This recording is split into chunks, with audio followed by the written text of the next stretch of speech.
Hello friend, this is Ananya Shrivastava and welcome to our channel. तो आज हम क्या पढ़ेंगे?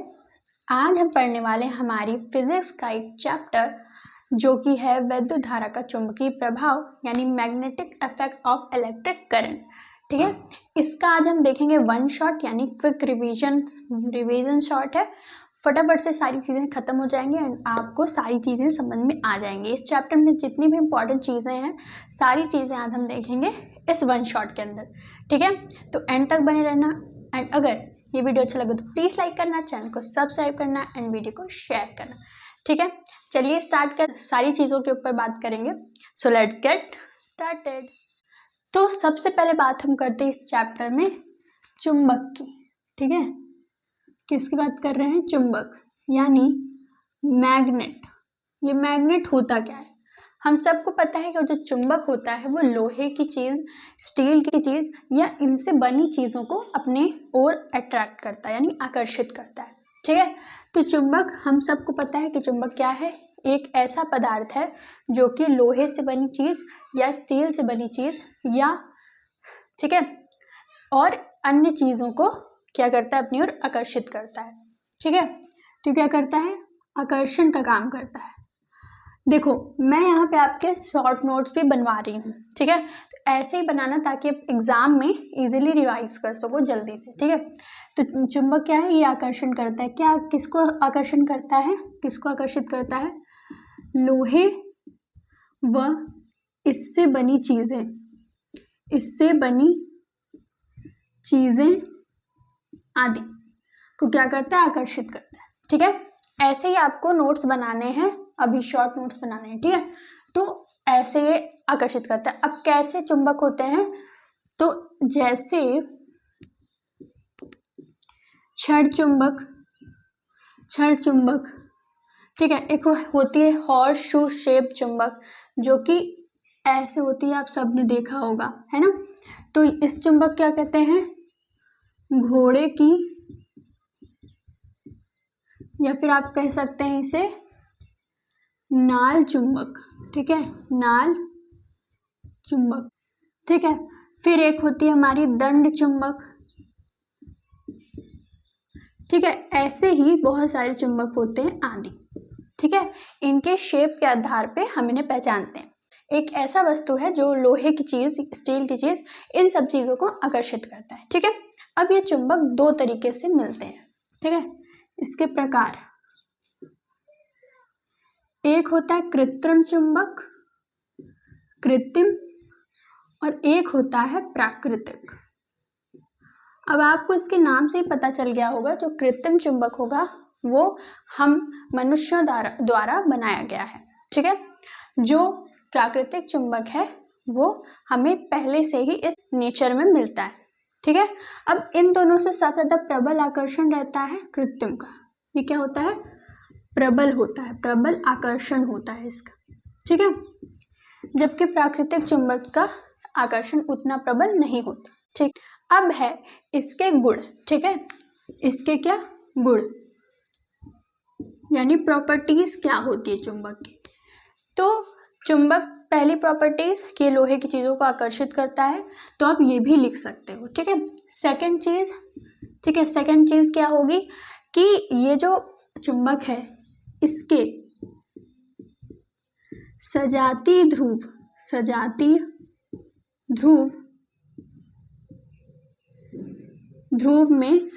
ध्रुव में एक दूसरे को प्रतिकर्षित करते हैं यानी रिपेल करते हैं, प्रतिकर्षित करते हैं। ठीक है, प्रतिकर्षित करते हैं। जबकि विजातीय ध्रुव, अभी ये क्या होता है मैं आपको समझाऊंगी। ठीक है, विजातीय ध्रुव होता है वो एक दूसरे को आकर्षित करते हैं। क्या करते हैं? आकर्षित करते हैं। ठीक है, तो इसका मतलब हुआ, जैसे हमें पता है कि इसके दो ध्रुव होते हैं, तो ये भी आप लिख सकते हो उसके गुण में कि इसके दो ध्रुव होते हैं। अब ये ध्रुव क्या होते हैं तो मैं बताती हूँ आपको। इसके दो ध्रुव होते हैं। कौन कौन से होते हैं? मान लो ये हमने एक चुंबक ले लिया। ठीक है, हमने एक चुंबक ले लिया। अब ये जो चुंबक है तो इसके यहाँ पे नॉर्थ एंड यहाँ पे साउथ होता है, ठीक है। तो यही इसके ध्रुव होते हैं। तो ध्रुव वे स्थान होते हैं चुंबक के जहाँ पे आकर्षण बल सबसे अधिक होता है, ठीक है। ध्रुव क्या होते हैं? जहाँ पे आकर्षण बल सबसे अधिक होता है, ठीक है, उसे हम कहते हैं चुंबक के ध्रुव, ठीक है। तो चुंबक के ध्रुव में जैसे आप अगर इसको बीच में से तोड़ दो, ठीक है, अगर आप कहें कि इसको हम बीच में से तोड़ देते हैं तो क्या इसका नॉर्थ और साउथ अलग हो जाएगा? तो नहीं। अगर हम इसे बीच से मान लो तोड़ देते हैं तो ये एक नया नॉर्थ एंड साउथ बना लेगा, यानी कि इसका सिर्फ एक ध्रुव ही होना असंभव है, ठीक है। अगर हम इसे फिर से यहाँ से तोड़ लेते हैं तो ये फिर से एक नया चुंबक नॉर्थ साउथ बना ले, ठीक है। तो इसके ध्रुवों को हम अलग नहीं कर सकते, तो इसलिए हम कहते हैं कि इसके दो ध्रुव होते हैं। कौन कौन से? नॉर्थ और साउथ। तो दो ध्रुव होते हैं, ठीक है। अब मान लो हमने ये दो चुंबक ले लिया, यहाँ नॉर्थ है, यहाँ साउथ, नॉर्थ साउथ, ठीक है। अगर इसके सजातीय ध्रुव क्या होते हैं? जो जैसे नॉर्थ नॉर्थ हमारे सजाती होंगे, ठीक है। तो अगर नॉर्थ को अगर ऐसे पास में लाया जाए तो एक दूसरे से दूर हटेंगे, ठीक है, रिपेल करेंगे, एक दूसरे को दूर हटेंगे। पर अगर मैं यहाँ पे साउथ नॉर्थ या फिर नॉर्थ साउथ ऐसा चुंबक ला देती हूँ तो ये एक दूसरे को आकर्षित करते हैं, ठीक है। तो यही हमने कहा कि सजातीय ध्रुव यानी नॉर्थ या साउथ एक दूसरे को प्रतिकर्षित करेंगे, जबकि विजातीय ध्रुव यानी नॉर्थ साउथ एक दूसरे को आकर्षित करेंगे, ठीक है। आई होप आपको यहाँ तक क्लियर हो गई होंगी चीजें, ठीक है। हमारी थर्ड चीज क्या है? देखो, आपको पता है कि चुंबक जो होता है वो चीजों को अपनी ओर आकर्षित करता है, लोहे की चीज को, ठीक है। और जो ये करता है, आकर्षित करता है, इस चीज को हम कहते हैं चुंबकत्व। क्या कहते हैं? चुंबकत्व, ठीक है। किसी भी चीज को अपनी ओर आकर्षित करना, ये नहीं, किसी चुंबक द्वारा किसी लौह पदार्थों को अपनी ओर आकर्षित करना, ये गुण कहलाता है चुंबकत्व, ठीक है। तो एक पॉइंट और आता है इसमें कि चुंबकीय पदार्थों में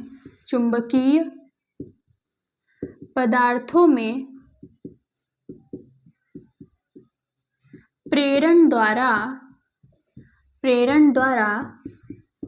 चुंबकत्व उत्पन्न करता है, चुंबकत्व उत्पन्न करता है। इसका मतलब क्या हुआ? इसका मतलब हुआ कि जो हमारी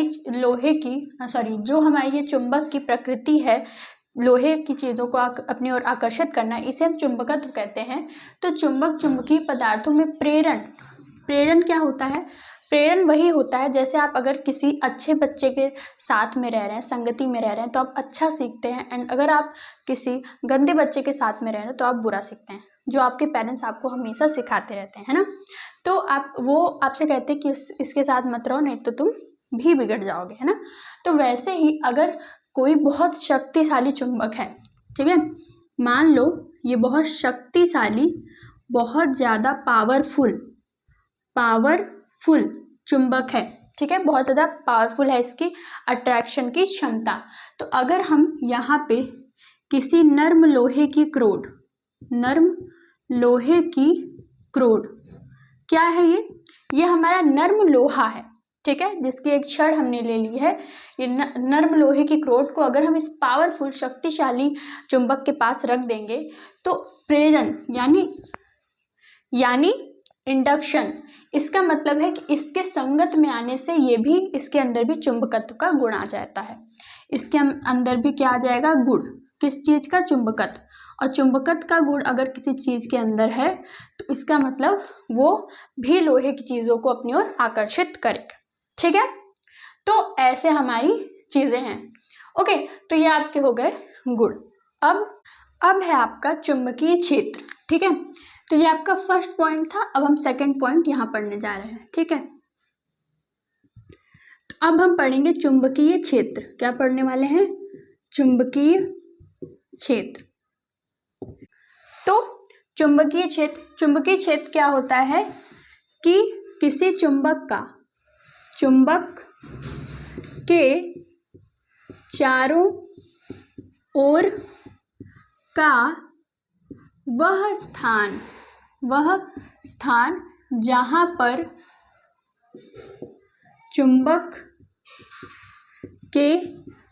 जहाँ तक चुंबक के प्रभाव का अनुभव होता है। देखो इसका क्या मतलब हुआ।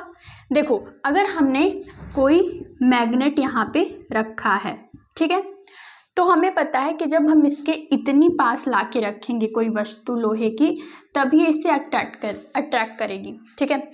अगर हम किसी लोहे की चीज़ को यहाँ पे रख दें या यहाँ पे रख दें, यानी इससे दूर रखें, तो ये अट्रैक्ट नहीं करती। अगर ये पावरफुल नहीं है तो, ठीक है। मान लो अगर ये पावरफुल भी है, हमने बहुत बड़ा सा चुंबक लिया है, तो कहीं ना कहीं तक उसकी क्या होगा, उसका चुंबकीय क्षेत्र होगा, यानी जहाँ से दूर जाने पर उसके हम चुंबक का अनुभव नहीं करेंगे, चुंबकत्व का अनुभव नहीं करेंगे। उसी को हम कहते हैं हमारा चुंबकीय क्षेत्र, यानी जहाँ तक हम किसी चुंबक के चुंबकत्व प्रभाव का अनुभव कर सकें, ठीक है। अब हमारा नेक्स्ट चीज़ आता है, थर्ड चीज़ आता है चुंबकीय बल रेखाएं। चुंबकीय बल रेखाएं। अब ये चुंबकीय बल रेखाएं क्या होती हैं। देखो जब हमने एक मैग्नेट लिया, ठीक है, हमने एक मैग्नेट लिया और इसे हमने क्या किया, इसके चारों ओर आयरन फिलिंग छिड़की। आयरन फिलिंग क्या होती है, लोहे का चूरा आप इसे कह सकते हैं। तो जब हमने इस लोहे का चूरा इसके ऊपर फेंका, तो हमने जब उसको थोड़ा ऐसे थपथपाया, देखो आप क्या करो, आप लो एक कागज, ठीक है, कागज लो और इसके ऊपर रखो एक बार मैग्नेट छड़ चुंबक, ठीक है।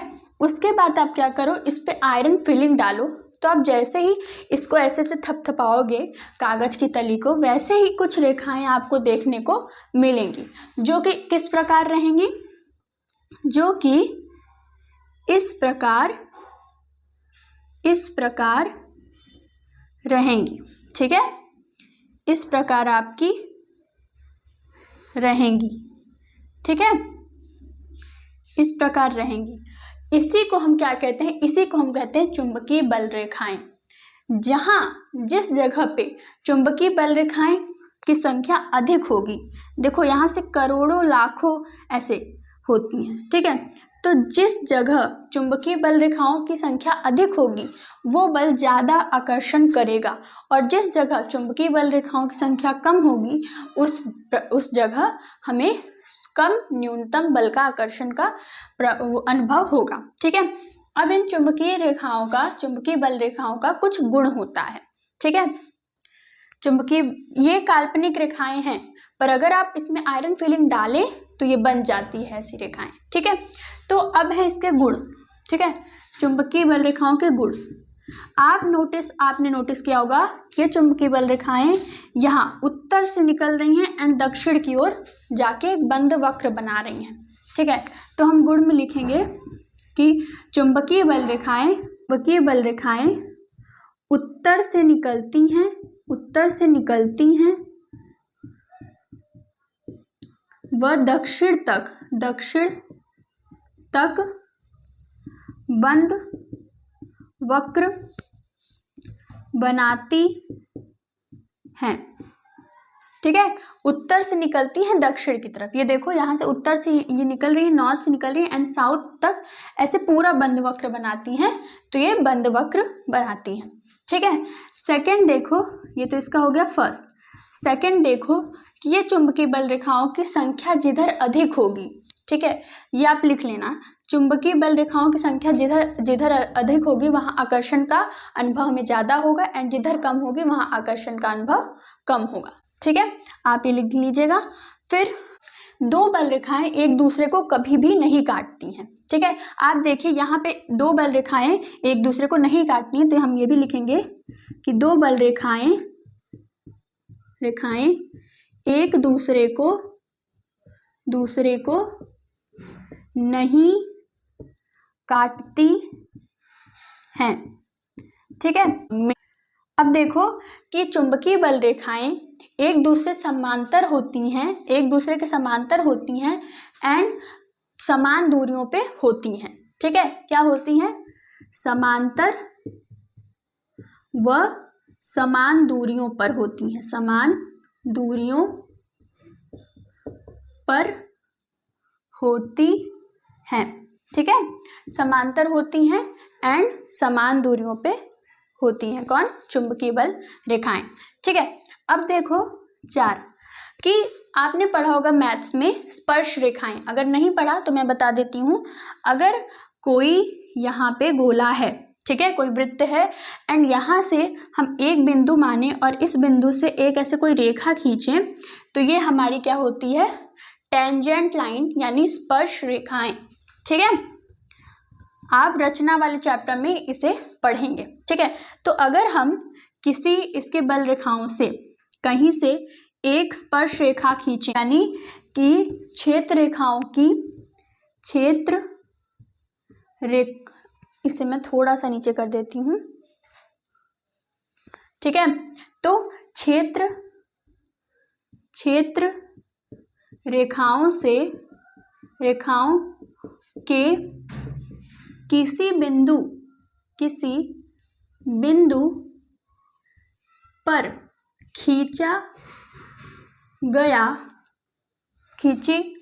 खींची गई स्पर्श रेखा चुंबकीय क्षेत्र दिशा बताती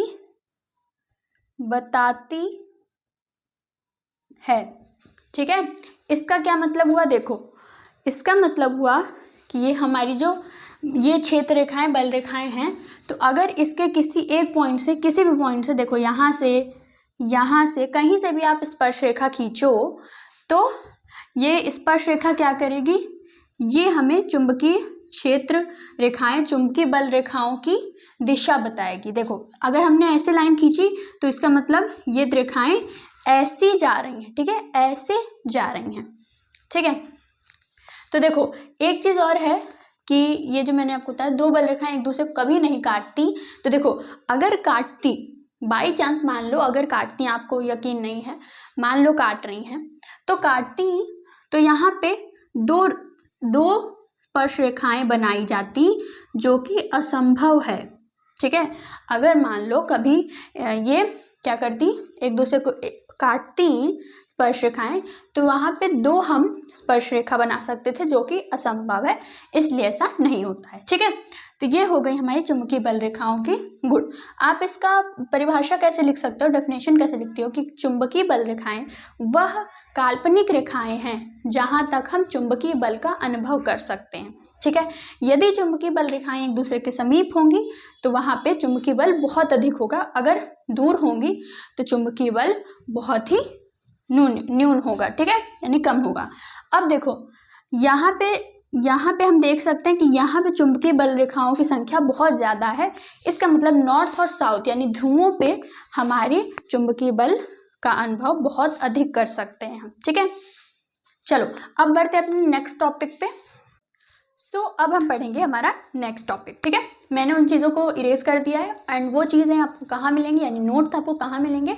टेलीग्राम चैनल पे जाओ, इजीली वहाँ से डाउनलोड हो जाएंगे। ठीक है, चलो अब मैं अपना मार्कर उठा लेती हूँ। ठीक है, तो अब है हमारी टॉपिक सीधे धारावाही चालक कारण चुंबकीय क्षेत्र, जो कि हमारे चैप्टर का मेन पॉइंट है। ठीक है, देखो यहाँ पे हम पढ़ते हैं ऑरस्टेड का प्रयोग। किसका प्रयोग पढ़ते हैं? ऑरस्टेड का प्रयोग। आपकी बुक में दिया है, बहुत ही कम दिया है, जब आप 12th में जाएंगे तो उसको अच्छे से पढ़ेंगे। देखो पहले आप एक चीज आप ध्यान दो, हमारे चैप्टर का नाम है विद्युत धारा का चुंबकीय प्रभाव। तो आपने अभी तक सिर्फ चुंबक के बारे में पढ़ा, विद्युत धारा के बारे में पढ़ा नहीं पढ़ा, अब पढ़ेंगे। देखो हम जब एक धारावाही चालक लेते हैं, धारावाही चालक मतलब तार लेते हैं, और इसमें हमारी धारा प्रवाहित हो रही होती है, यानी धारा बह रही होती है, तो इसके चारों ओर चुंबकीय क्षेत्र रेखाएं उत्पन्न होती हैं। इसका मतलब क्या है कि जब धारा बहती है तो उसके चारों ओर चुंबकत्व उत्पन्न हो जाता है। ठीक है, अब इसी का प्रूफ किया था ऑरस्टेड ने। ठीक है, ऑरस्टेड ने इसी का प्रूफ किया था। तो इन्होंने क्या किया, इन्होंने लिया एक सर्किट। देखो, प्लस माइनस, यहाँ पे हमारी बल्ब, यहाँ पे हमारी कुंजी। ठीक है, अब देखो हमें पता है कि इसमें अभी धारा नहीं बह रही होगी। क्यों? क्योंकि हमने डॉट नहीं लगाया है, जिसका मतलब है कि परिपथ बंद हो गया। तो यानी परिपथ खुला है, इसका मतलब धारा नहीं प्रवाहित हो रही है। तो जब इसके पास कोई चुंबकीय सुई रखी होती है, ठीक है, चुंबकीय सुई जिसे मैग्नेटिक नीडल या कंपास कहते हैं। ठीक है, जब चुंबकीय सुई रखी होती है तो इसके ऊपर कोई विक्षेप नहीं होता, यानी हिलती नहीं है। ठीक है, देखो कंपास का यूज हम क्यों करते हैं? अगर हम कंपास को किसी मैग्नेटिक फील्ड में ले जाएंगे, यानी चुंबकीय क्षेत्र में ले जाएंगे, तो कंपास की सुई विक्षेपित हिलने लगती है। ठीक है, हिलने लगती है। तो अभी तो ये हिल नहीं रही है, यानी कि विद्युत यानी चुंबक का आसपास कोई नामो निशान नहीं है। ठीक है, जब सेकंड में ऑरस्टेड भैया ने यहाँ पे हमारी धारा प्रवाहित की कुंजी को बंद किया, ठीक है, कुंजी को बंद किया, धारा प्रवाहित की, एंड इसके पास रखी हमारी मैग्नेटिक नीडल यानी चुंबकीय सुई, तो चुंबकीय सुई का विक्षेप जो है वो होने लगा। ठीक है, चुंबकीय सुई का विक्षेप होने लगा। ठीक है, यानी चुंबकीय सुई विक्षेपित होने लगी। इसका मतलब है कि यानी इसके आसपास कहीं ना कहीं तो है, क्या है? चुंबकीय क्षेत्र है। ठीक है, अभी भी उन्हें शोर नहीं हुआ। ठीक है, तो फिर उन्होंने क्या किया, फिर एक तीसरा सर्किट लिया, एंड इस तीसरे सर्किट में फिर से उन्होंने धारा प्रवाहित की। ठीक है, धारा प्रवाहित की, बल्ब जला, पर उन्होंने क्या किया, इस बार क्या किया उन्होंने कि चुंबकीय, इस बार क्या किया कि जो परिपथ की धारा है इसका मान बदल दिया, यानी इसका मान बदल दिया, यानी यहाँ माइनस कर दो, यहाँ प्लस कर दो, इसका मान बदल दिया तो धारा ऐसे बहने लगी। एंड जैसे ही धारा उल्टा प्रवाहित होना शुरू हुआ, वैसे ही हमारी चुंबकीय सुई की दिशा भी चेंज हो गई। वैसे ही क्या हुआ, चुंबकीय सुई की दिशा भी चेंज हो गई। अतः हमें प्रूफ हुआ, हेंस प्रूव्ड, कि जब हम किसी धारावाही चालक के ऊपर धारा प्रवाहित करते हैं तो उसमें चुंबकीय क्षेत्र उत्पन्न हो जाता है। ठीक है, तो ये था हमारा ऑरस्टेड का प्रयोग। अब हम इसे इरेज करते हैं एंड हम पढ़ते हैं धारावाही चालक के कारण चुंबकीय क्षेत्र। ठीक है, देखो ऑरस्टेड भैया ने प्रयोग करके सारी चीजें क्लियर कर दी। हमने क्या किया, हमने लिया एक सर्किट। ठीक है, सर्किट में हमने एक कागज की दफ्ती को इस प्रकार से लगा दिया। ठीक है, इस प्रकार से लगा दिया। फिर हमने करी स्विच ऑन एंड धारा हुई प्रवाहित। ठीक है, धारा हुई प्रवाहित। जब धारा प्रवाहित हुई तो हमने क्या किया, उसी आयरन फिलिंग को लिया। उस आयरन फिलिंग को हमने जब इसके ऊपर छिड़का तो इसमें चुंबकीय क्षेत्र रेखाएं बननी शुरू हो गई। तो हमने भी पता लगा लिया, हाँ भाई धारावाही चालक के कारण चुंबकीय क्षेत्र उत्पन्न होता है। ठीक है, अगर आपके एग्जाम में पूछा जाए तो आपको ये वाला डायग्राम बना के आना है। ठीक है, अब देखो, अब हम फाइनली यहाँ लिख सकते हैं कि किसी धारावाही चालक तार में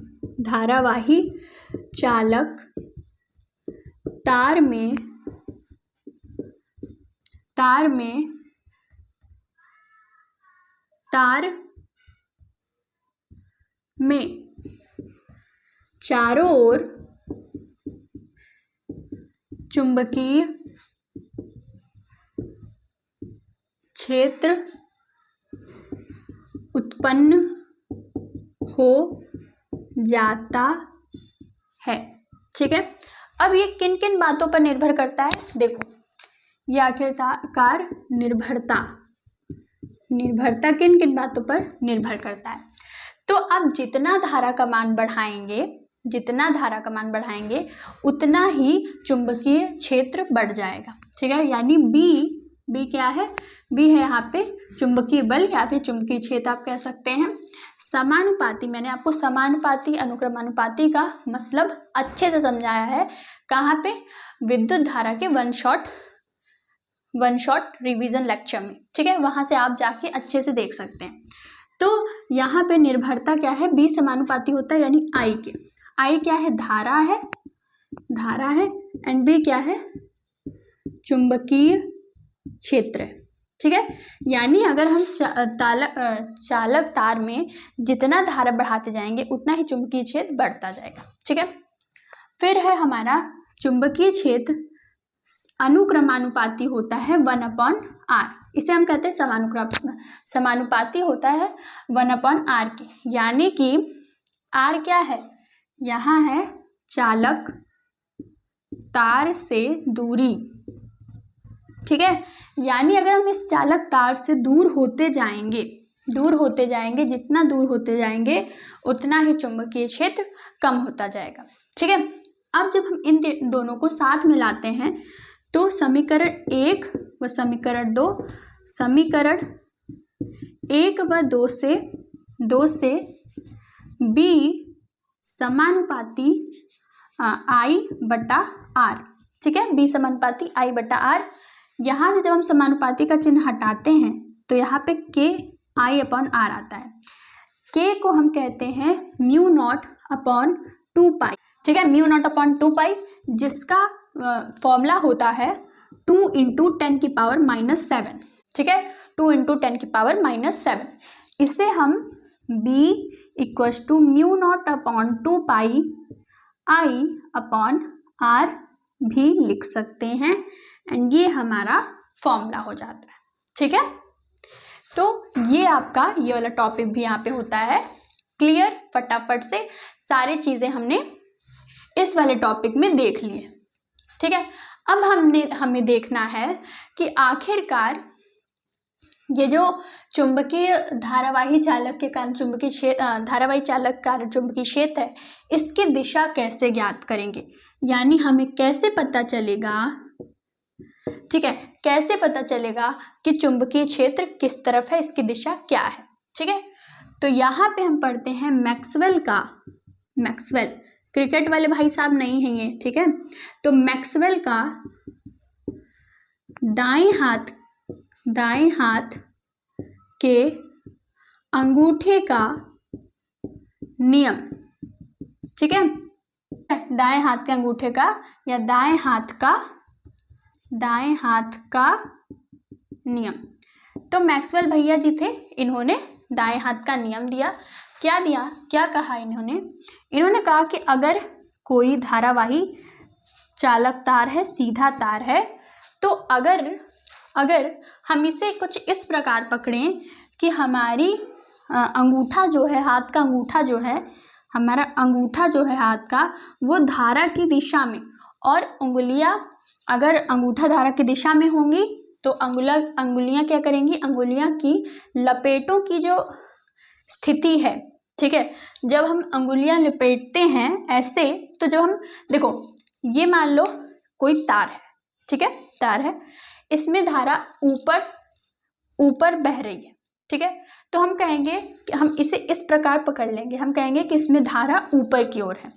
तो जब हम अपनी उंगलियों को, इन चारों उंगलियों को, बची चारों उंगलियों को ऐसे मुड़ाएंगे, ऐसे से बंद करेंगे, तो देखो हमारी उंगलियां कुछ इस तरीके से मुड़ रही हैं। एंड जब ऐसे हम मुड़ाएंगे तो यही हमारा हो जाएगा चुंबकीय क्षेत्र रेखाएं। यानी जहाँ से उंगलियां लपेटते हैं हम, ठीक है, उंगलियां चारों हमारी लपेटते हैं, वहाँ से हमारा क्या होता है? चुंबकीय क्षेत्र रेखाएं। इसका मतलब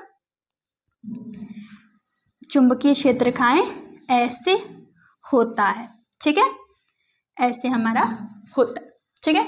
आई होप आपने ये भी समझ लिया है, ठीक है। ये धारावाही चालक तार है, हमने अंगूठा कहाँ किया, इसकी दिशा में, धारा की दिशा में, ठीक है।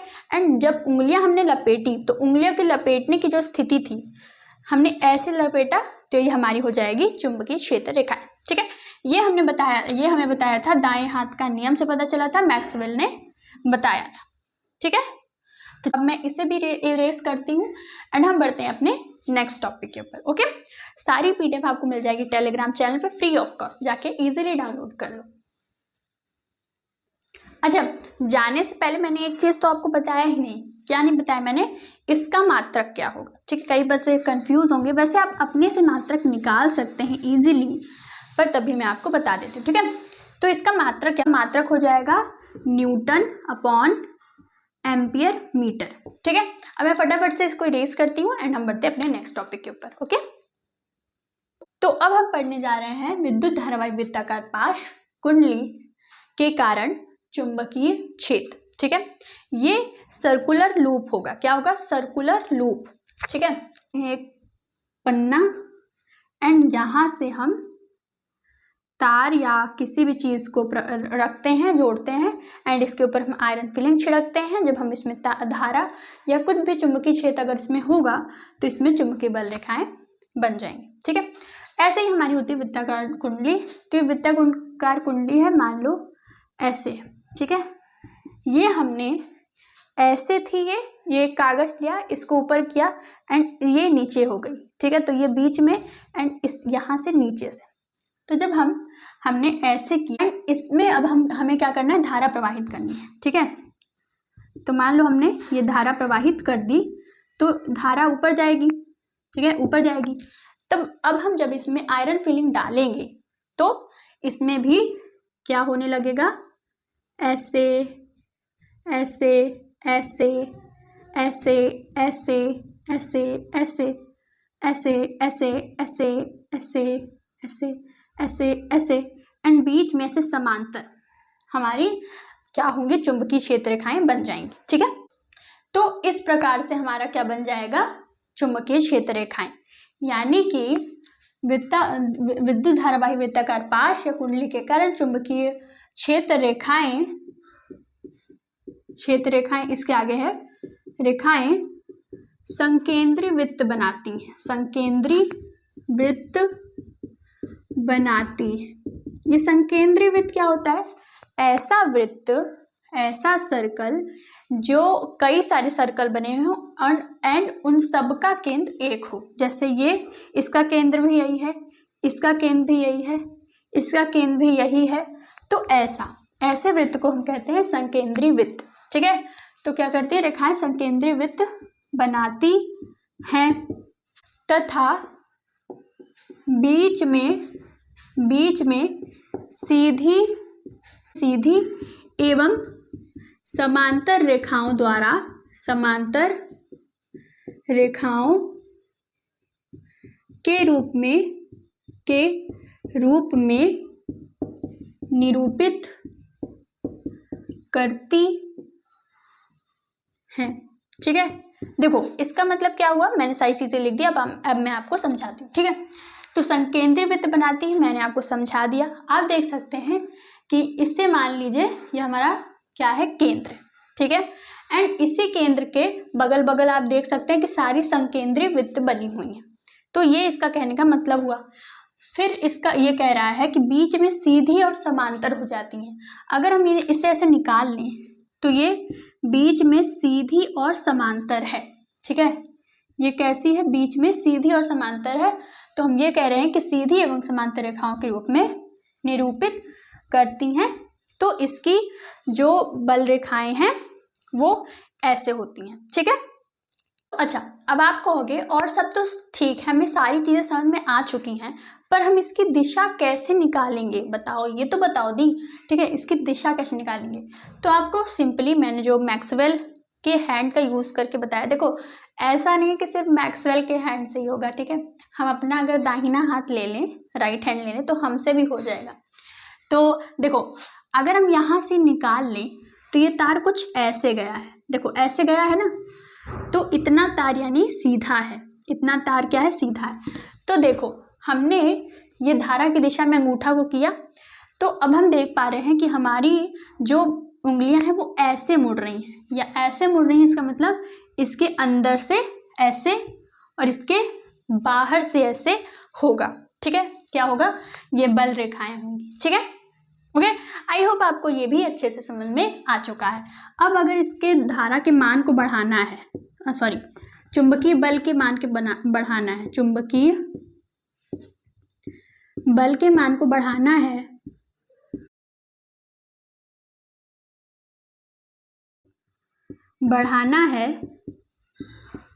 तो सबसे पहले धारा को बढ़ा दो, धारा के मान को बढ़ा दो। सेकंड चीज एन क्या है, फेरों की संख्या, फेरों की संख्या, ठीक है। देखो, फेरों की संख्या को बढ़ा दो जिससे इसमें चुंबकीय क्षेत्र बढ़ जाएगा। क्या मतलब हुआ इसका, जो कुंडली होती है, ठीक है, कुंडली होती वृत्ताकार पाश होता है, इसे कैसे बनाते हैं, इसे तार लेते हैं, जैसे मान लो कॉपर का, जैसे मान लो हमने लोहे का तार लिया, ठीक है, एंड इसे गोला गोला गोला गोला कई बार लपेट देते हैं, तो उससे हमारी ऐसी चीज बन जाती है। तो अगर हम इसमें बहुत सारे ऐसे लपेटों की संख्या बढ़ा दें तो इसमें हम इसमें हम चुंबकीय बल रेखाओं के मान को या चुंबकीय क्षेत्र को बढ़ा सकते हैं। तो ये हमारी यहाँ से ये भी हो जाता है खत्म, ठीक है। अब हम पढ़ेंगे धारावाही परिनालिका, ठीक है। तो इसको इरेज करती हूँ एंड हम बढ़ते हैं अपने नेक्स्ट टॉपिक के ऊपर। तो अब है हमारा धारावाही परिनालिका यानी कि करंट कैरिंग सोलेनॉइड, ठीक है। ये क्या है, ये है सोलेनॉइड। सोलेनॉइड क्या होता है, अगर हम पाइप ले, प्लास्टिक का पाइप ले, ठीक है, एंड हम ले एक तार, जिससे हम एक सुचालक तार लें जिससे धारा प्रवाहित कर सकें, एंड इस तार को ले जाके हम ऐसे ऐसे ऐसे ऐसे ऐसे ऐसे ऐसे ऐसे ऐसे ऐसे लपेट दें, ठीक है। देख रहे हैं आप, मैंने इसको ऐसे लपेट दिया। अगर ऐसे हम लपेट दें तो ये हमारी बन जाती है एक सोलेनॉइड। इसी को हम कहते हैं परिनालिका। प्लास्टिक का पाइप लें एंड तार लें, ऐसे लपेटते जाएं लपेटते जाएं लपेटते जाएं लपेटते जाएं, तो ये कुछ इस तरीके से बन जाएगा, ठीक है। अब हम बस इधर का ले आके यहाँ पे धारा लगा दें, ऐसे लाके यहाँ लगा दें, तो ऐसे क्या हो जाता है, यही हमारा पूरा सर्किट हो जाता है, एंड इसी को हम कह देते हैं धारावाही परिनालिका, ठीक है। तो देखो, अब मैंने पूरा डायग्राम आपके लिए बना दिया है, यही आपको कॉपी में अपने बना दिया, ठीक है। तो अब हमने क्या किया, कुंडली उंडली लगा दी एंड धारा हमारी प्रवाहित होनी शुरू हो गई, ठीक है। देखो, जैसे ही प्रवाहित हुई तो हमें चुंबकीय बल रेखाएं देखने को मिलती हैं। कैसी होती हैं ये होती हैं ऐसी ऐसी ऐसी ऐसी, रुको, ऐसी, ठीक है, ऐसे ये होती हैं, ओके। ये ऐसी, ये ऐसी, ये ऐसी और ये ऐसी होती है, ठीक है, ठीक है। तो ऐसी हमारी चुंबकीय बल रेखाएं हमें देखने को मिलती हैं किसी परिनालिका के वजह से, ठीक है। अब कि हमें ये पता चल गया कि परिनालिका के कारण भी चुंबकीय क्षेत्र रेखाएं उत्पन्न होती हैं। तो किसी धारावाही परिनालिका में देखो ऐसे लिखो, किसी परिनालिका में धारा प्रवाहित करने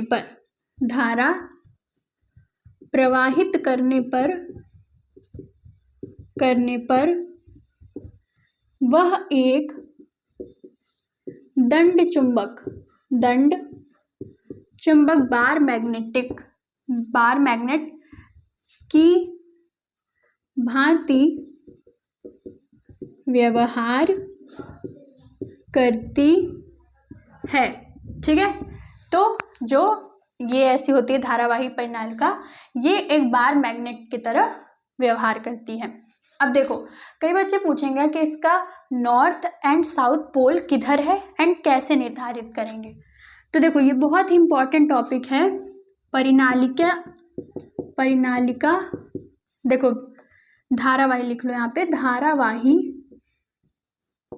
परिनालिका के ध्रुवों का निर्धारण।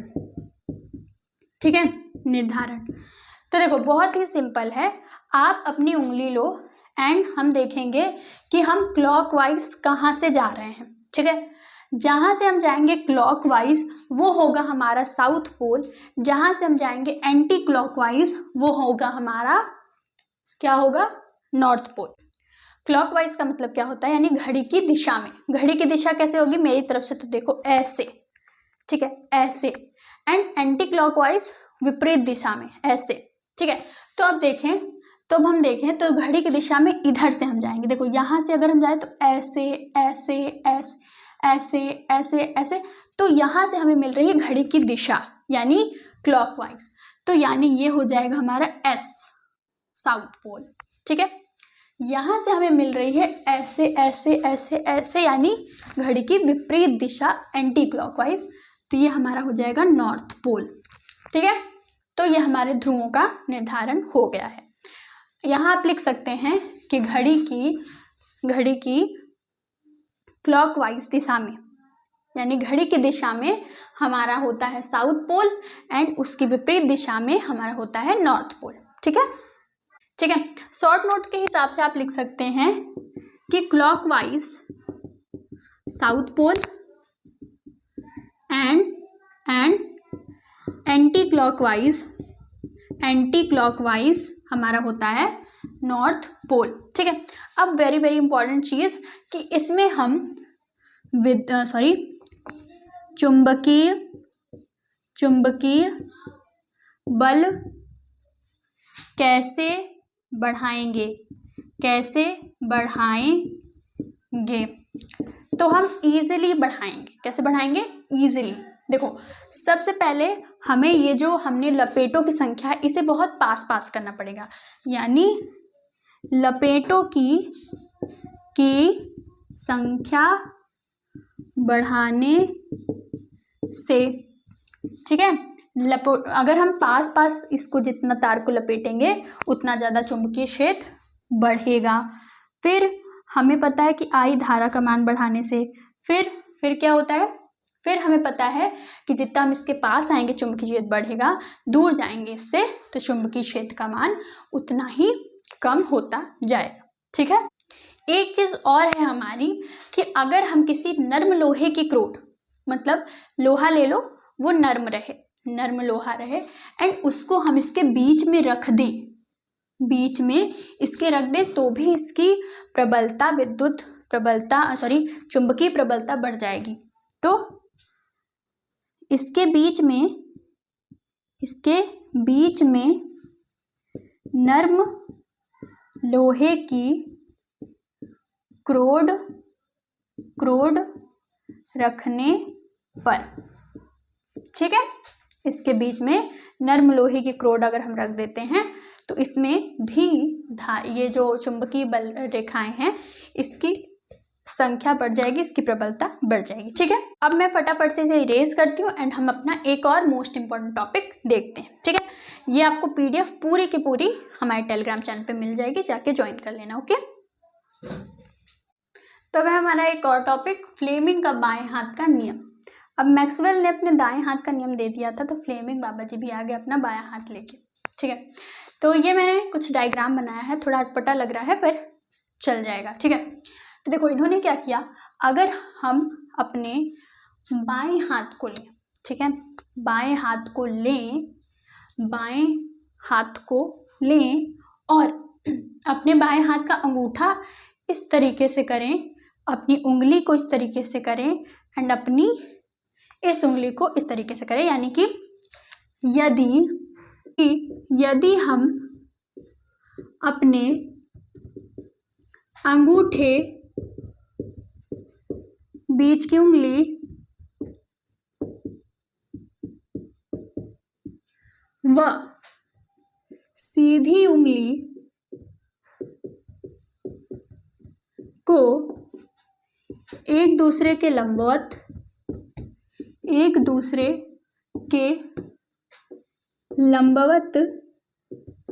रखें व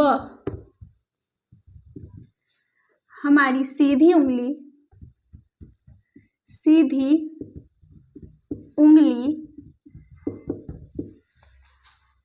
देखो मेरा हाथ दर्द करने लगा।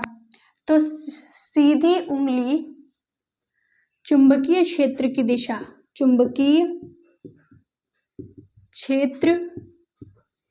दिशा में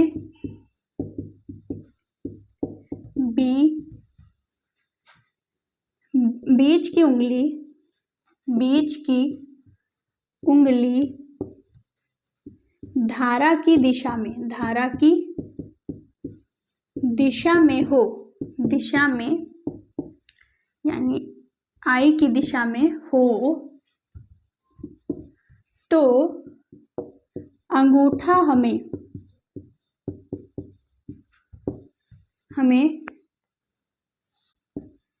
चालक पर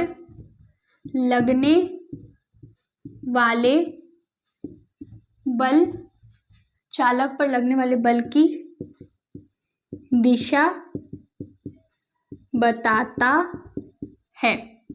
अब समझो, अगर हम अपनी बाएं हाथ की उंगली को, तीनों को अंगूठे के पास उंगलियों को एक दूसरे के लंबवत रखें, यानी 90 डिग्री हर जगह से बना रही हो, तो अगर हम अपनी इस वाली उंगली को चुंबकीय बल रेखाएं यानी बल रेखाओं की क्षेत्र रेखाओं की दिशा में रखें, इस वाली उंगली को आई की दिशा में यानी धारा की दिशा में रखें, तो अंगूठा जो है वो हमें चालक पर लगने वाले बल की दिशा बताएगा। ठीक है, तो यही था हमारा फ्लेमिंग का बाएं हाथ का नियम, एंड ये हमारा इस चैप्टर का लास्ट टॉपिक होता है, एंड हमारा यहाँ पे होता है ये चैप्टर खत्म एंड ये वीडियो भी खत्म। ठीक है, चलो मिलते हैं आपसे नेक्स्ट लेक्चर में। सारा PDF ले लेना, फ्री ऑफ कॉस्ट मिल रहा है। कहाँ पे? टेलीग्राम चैनल में ज्वाइन कर लो फटाफट से। मिलते हैं आपसे नेक्स्ट लेक्चर में। उससे पहले अगर वीडियो अच्छा लगे तो प्लीज़ लाइक करना, चैनल को प्लीज़ सब्सक्राइब करना, एंड वीडियो को प्लीज़ शेयर करना। ठीक है, थैंक यू।